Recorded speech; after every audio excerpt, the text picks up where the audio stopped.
ॐ नमो भगवते वासुदेवाय नारायणं नमस्कृत्य नरं चैव नरोत्तमं देवीं सरस्वतीं व्यासं ततो जयमुदीरये। हे कृष्ण करुणा सिन्धु दीनबन्धु जगत्पते गोपेश गोपिका कान्त राधा कान्त नमोस्तुते।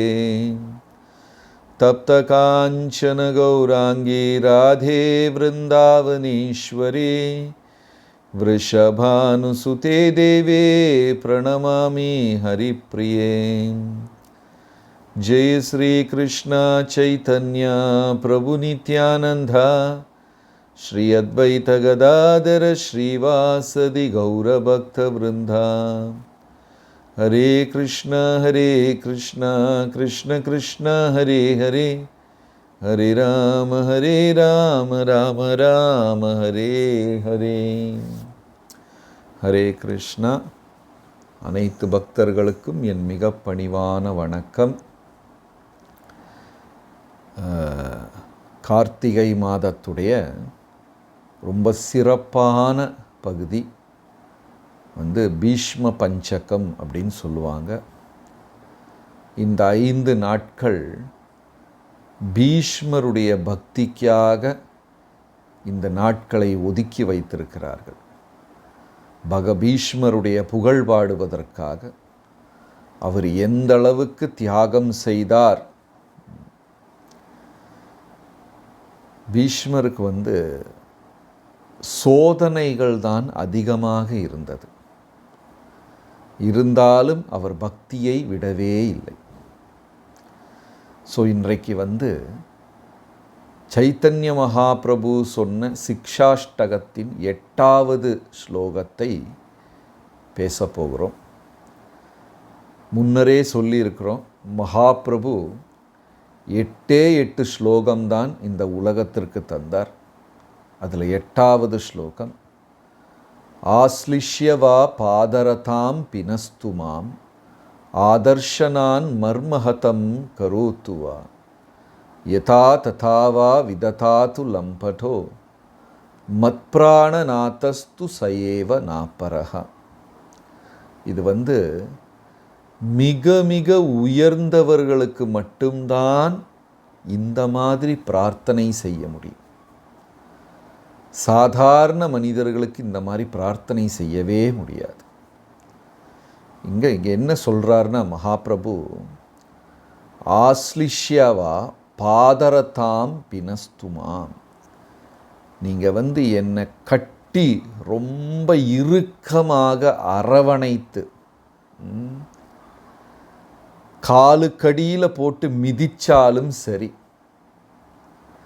என்னை ரொம்ப இறுக்கமாக அரவணைச்சிட்டு காலுக்கு கீழே போட்டு மிதித்தாலும் சரி, ஆஸ்லிஷ்யவா பாதரதாம் காலுக்கு கீழே, பினஸ்துமாம் கெட்டி பிணைந்து, ஆதர்ஷனான் எனக்கு தர்ஷனமே கொடுக்காம, மர்மஹதம் கரோத்துவா என் இதயத்தை உடைச்சாலும் சரி, என்னை கெட்டி பிடிச்சாலும் சரி, காலுக்கு கீழே போட்டு என்னை மிதித்தாலும் சரி, எனக்கு தர்சனமே கொடுக்காமல் என் இதயத்தை உடைத்தாலும் சரி, மத்பிராணநாதஸ்து சயேவ நாப்பரஹா, என்னுடைய பிராணநாதன், உயிரை விட அதிகமாக நான் ஸ்நேகிக்கிற அன்பு காட்டக்கூடியது உங்களிடம் மட்டும்தான். இதுக்கு மேலே வேற யாருமே கிடையாது. என்னை கெட்டி பிணைந்தாலும், காலுக்கு கீழே போட்டு மிதித்தாலும், தர்சனமே கொடுக்காமல் என் இதயத்தை உடைத்தாலும், நீங்கள்தான் என்னுடைய நாதன், அதை தவிர வேற யாருமே இல்லை அப்படின்னு மகாபிரபு இந்த சிக்ஷாஷ்டகத்தை சொல்லி முடிக்கிறார். இதில் என்ன அழகுனா, சாதாரண பக்தர்களுக்கும் உயர்ந்தவர்களுக்கும் மகாத்மா மகாஜன உயர்ந்த பக்தர்களுக்கும் உள்ள வேறுபாடு, நம்ம அனுக்கிரகத்தில் மட்டும்தான் பகவானை பார்க்கிறோம். அவங்க அனுக்கிரகத்திலையும் பகவானை பார்க்கிறார்கள், தீமையிலையும் பாவத்திலையும் பகவானை பார்க்கிறார்கள். இதுதான் நமக்கும் அவங்களுக்கும் வேறுபாடு. இப்போ நமக்கு திடீரென்று வேலையில் உயர்வு கிடைத்து விட்டது, சம்பள உயர்வு கிடைத்து விட்டது. பிள்ளைக்கு இன்டர்வியூ பாஸ் ஆகி பெரும் வேலை கிடைத்து விட்டது. உடனே நம்ம என்ன நினைப்போம்? கார்த்திகை மாதம் கரெக்டாக ஜபம் பண்ணனால பகவான் என்னை அனுகிரகித்து விட்டார் அப்படின்னு புண்ணியத்தில் மட்டும் பகவானை பார்க்கிறோம். ஆனால் மகா ஆச்சாரியர்கள் என்ன செய்கிறாங்கன்னா, ஏதாவது பாபம் நடந்து தீங்கு நடந்தால் கூட பகவான் என்னை ஆசீர்வாதம் செய்திருக்கிறார் என்று பார்க்கிறார்களாம். ஜெயதேவர், மாபெரும் பக்தர் ஜெயதேவர், அவருக்கு பொன்னும் பொருளும் மீது விருப்பமே கிடையாது. இருந்தாலும் மன்னர் வலுக்கட்டாயமாக நிறைய பொன்னை பரிசாக கொடுத்தார். ஜெயதேவருக்கு அது பிடிக்கவே இல்லை. இருந்தாலும் அரசன் கட்டாயமாக கொடுத்ததுனால வேற வழி இல்லாமல் வாங்கி கொண்டார். ஆனால் திரும்ப போகிற வழியில் ஒரு திருடன் நகையெல்லாம் திருடுறான். ஜெயதேவருக்கு அப்படி ஒரு சந்தோஷம். கொண்டு போயிட்டானே எல்லாம். பாருங்களேன், நம்ம வீட்டில் எவனாவது ஒரு திருடன் திருடுனா, ஆஹா கார்த்திகை மாதம் கிருஷ்ணர் கருணை பண்ணியிருக்கிறார் அப்படின்னு யோசிப்போமா? திருடன் திருட ஜெயதேவருக்கு ஆனந்தமா, அங்கே இருக்கு அதையும் எடுத்துக்கோங்க, இங்கே இருக்கு இதையும் எடுத்துக்கோங்கன்னு எல்லாம் எடுத்து கொடுத்துட்டார். அதற்கப்புறம் அந்த திருடன் என்ன செய்தான்? அரக்க குணம் படைத்தவன் ஜெயதேவருடைய கையையே வெட்டி விட்டான். உடனே ஜெயதேவர் கண்ணீர் மல்க கவிதை பாடுகிறார். கிருஷ்ணா, வளையல் மீது எனக்கு பற்றுதல் வேண்டாம் என்று சொன்னேன், மாலை மீது பற்றுதல் வேண்டாம், தங்கத்தின் மீது பற்றுதல் வேண்டாம் என்று நான் சொன்னேன். வளையலுடன் சேர்த்து என் கையையும் நீ எடுத்து விட்டாய், என்ன கருணை என்று பாடுகிறாரா. கையிருந்தாதானே வளையல் போடணும்னு நான் ஆசைப்படுவேன். வளையலோடு சேர்த்து என் கையையும் நீ எடுத்து விட்டாய், மாபெரும் கருணை என்று பாடுகிறார். பாருங்க, இதுதான் உயர்ந்த பக்தர்கள்.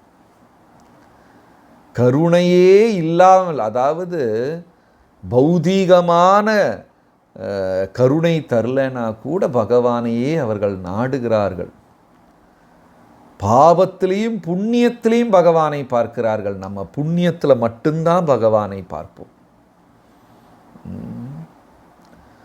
ரூப கோஸ்வாமி சனாத்தன கோஸ்வாமிக்கு முகலாய மன்னரின் கீழ் பிரதம மந்திரி, பிரதமராகக்கூடிய வாய்ப்பு கிடைத்தது. அவர் தந்தையாருக்கு இந்த செய்தி கிடைக்குது, உங்கள் பையன் நாட்டின் பிரதமர் ஆயிட்டாரு அப்படின்னு தந்தையாருக்கு செய்தி கிடைக்குது. முகலாய மன்னர்களின் கீழ் உங்கள் பிள்ளைகள் இருவரும் பிரதமராகிவிட்டார்கள். அதை கேட்ட உடனே தந்தையார் போய் ஆற்றுல இறங்கி, பகவானே என் பிள்ளைகளை காப்பாற்று அப்படின்னு கத்துறாராம். பௌதீக உலகத்தில், லௌகீக உலகத்தில் அவர்கள் மாட்டிக்கொண்டார்கள், என் பிள்ளைகளை காப்பாற்று. உங்களுக்கு ஒரு செய்தி வருது, நீங்கள் நாட்டின் பிரதமர் ஆயிட்டீங்கன்னு. ஐயையோ எனக்கு வேண்டாம், என்னை காப்பாற்றுன்னா சொல்லுவாங்க. இந்த 5 நாட்கள் பீஷ்மருக்காக மாற்றி வைக்கப்பட்டது. ஏன்னா பீஷ்மர் தன் வம்சத்திற்காக திருமணம் வேண்டாம் என்று சொன்னார், பிள்ளைகள் வேண்டாம் என்று சொன்னார், அரசாங்க பதவி வேண்டாம் என்று சொன்னார். அவருக்காக அவர் வாழ்நாள் முழுவதும் எதையுமே கேட்கவில்லை. எல்லாமே அவர் கையில் கொடுக்கப்பட்டது. திருமணம், பிள்ளைகள், மனைவிகள், அழகான அரசாங்கம், செல்வம், புகழ், பேர் எல்லாமே வேண்டாம் வேண்டாம் வேண்டாம் என்று சொல்லி கடைசியில் அம்பு படுக்கையில் படுக்கும் சூழ்நிலை வந்துவிட்டது. ஆனால் அது ஏதோ அவர் பட்டு மெத்தையில் படுக்கும்போது இருக்கிற மாதிரி அவ்வளவு சந்தோஷமாக படுத்து கொண்டு இருக்கிறார். அம்பு படுக்கையில். வாழ்க்கையில் அவருக்கு புகாரே கிடையாது. No complaints. ஆன்மீக வாழ்க்கையுடைய ஒரு பெரிய லட்சணம் இது. எனக்கு புகாரே கிடையாது. No regrets, no complaints. வாழ்க்கையில் எனக்கு எதை பற்றியும் புகார் கிடையாது. இப்போ நமக்கெல்லாம் ஒரு பேனாவும் பேப்பரும் கொடுத்துட்டாங்கன்னா எழுதி தள்ளிடுவோம்.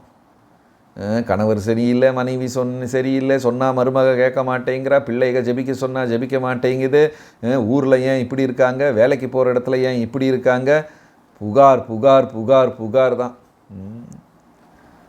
நம்ம பல நேரம் இந்த கேள்வி பதில் நேரத்தில் கூட பார்க்குறோம், நிறைய புகார் தான் வருது. நான் ஜெபம் பண்ணுற சொல்கிறேன், என் பிள்ளைங்க கேட்கவே மாட்டேங்கிறாங்க, புகார் மேலே புகார்.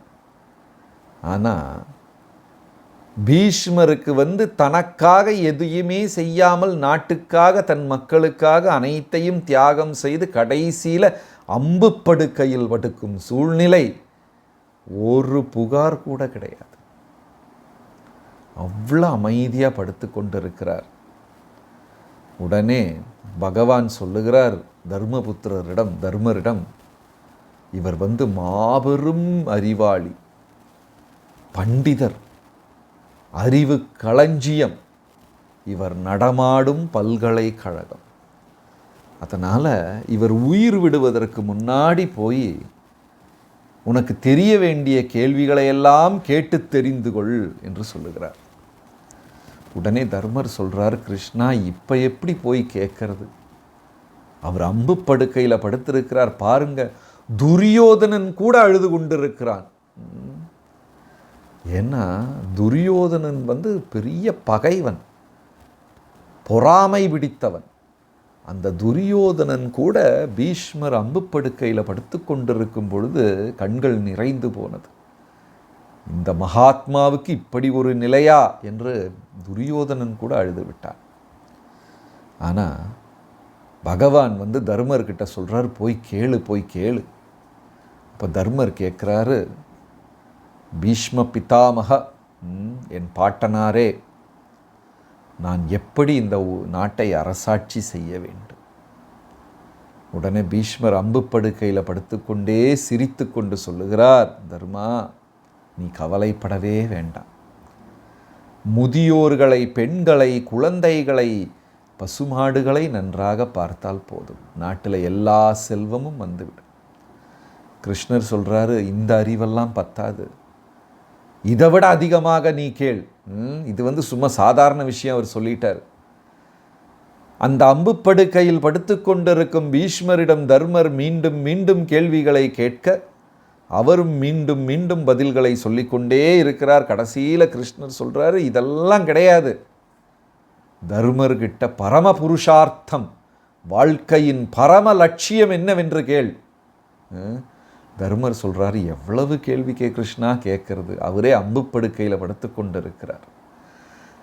அவரின் உடலில் இருக்கக்கூடிய ஒரு ஒரு ஒரு ஒரு துளை துவாரம், ரோமகூப்பம், ஸ்கின் போர்ஸ், நம்ம சருமத்தில் இருக்கக்கூடிய அந்த சின்ன சின்ன துளையிலெல்லாம் அம்புகள் பாய்ந்திருக்கின்றன. இரத்தம் கசிகிறது.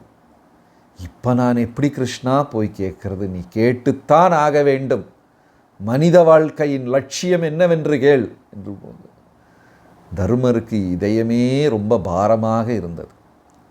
இருந்தாலும் தர்மர் பக்கத்தில் போய், பாட்டனாரே, என் அன்பிற்கு உரியவரே, வாழ்க்கையின் பரம லட்சியம் என்னவென்று சொல்லுங்க.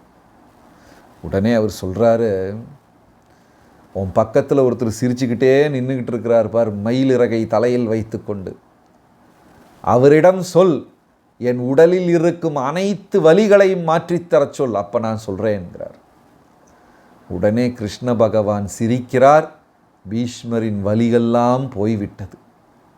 பீஷ்மர் சிரித்து கொண்டே கண்களை அடைத்து கொண்டு சொல்லுகிறார், பாண்டவர்களே, உங்களை விட பெரும் பாக்கியசாலிகள் இந்த உலகத்திலேயே கிடையாது. 7 14 உலகங்கள், அண்ட சராசரங்கள், அசைவதும் அசையாததும் 33 கோடி தேவி தேவர்களை கட்டுப்படுத்தும் அந்த எம்பிரான் எல்லார் இதயத்திலையும் குடிகொண்டிருக்கும் அந்த பரமாத்மா துவாபர யுகத்தில் மனித உருவத்தில் வந்து லீலைகள் ஆடும் அந்த ஸ்ரீகிருஷ்ண பகவான், அந்த பரம்பொருள் உங்கள் உறவினராக, நண்பராக தோளில் கை போட்டு கொண்டு விளையாடி கொண்டிருக்கிறார். இதைவிட பெரும் பாக்கியம் என்ன இருக்கிறது? அவரை உணர்ந்தவர்கள் எல்லாம் உணர்ந்தவர்கள், நீங்கள் பாக்கியசாலிகள், அவர்தான் பரம்பொருள் என்று சொல்லி பீஷ்மர் கண்ணை அடைத்து மௌன விரதம் இருக்கிறார். அதுக்கப்புறம் அவர் பேசவே இல்லை.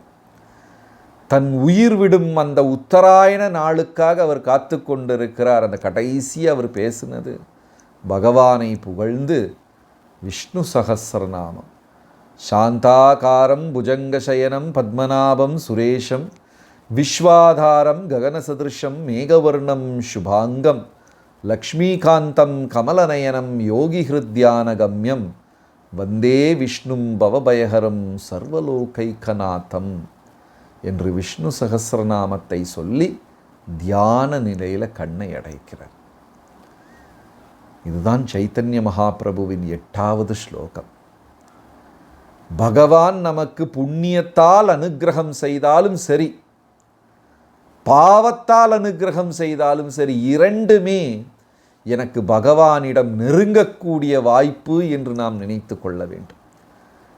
வாழ்க்கையில் சோதனைகள் வரும், வேலை போயிடும், பணக்கஷ்டம் வரும், உடல் நலம் சரியில்லாமல் வரும். இது எல்லாமே எனக்கு பகவானிடம் செல்லக்கூடிய வாய்ப்பு என்று நினைத்து கொண்டு நன்றி சொல்பவர்கள்தான் தூய பக்தர்கள். புண்ணியத்தை மட்டும் ஏற்றுக்கொண்டு பாவம் வரும் பொழுது வெறுத்து கிருஷ்ணரிடம் புகார் சொல்பவர்கள் நம்மளை போன்ற சாதாரண மனிதர்கள். அந்த தூய பக்தியை உணர்த்திய நாட்கள்தான் இந்த பீஷ்ம பஞ்சகம். ஹரே கிருஷ்ணா. நன்றி, வணக்கம்.